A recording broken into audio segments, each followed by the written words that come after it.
Terima kasih Anda kembali bersama kami di Kompas TV Independen Terpercaya.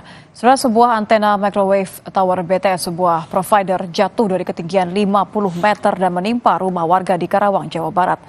Antena yang terpasang di tower BTS milik provider jatuh dan menimpa rumah warga di Dusun Kerajaan, Desa Cikampek Selatan, Karawang.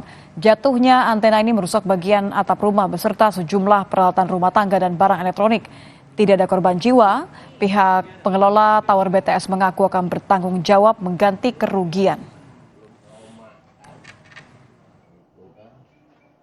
Antena dari salah satu tower yang ada di dekat rumah kami itu jatuh menimpa ke rumah kediaman kami. Gitu. Besar ukurannya?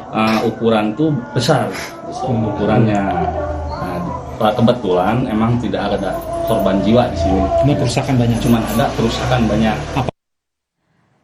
Demikianlah informasi di Kompas Malam, saudara. Saya Nitya Anissa. Terima kasih. Sampai jumpa.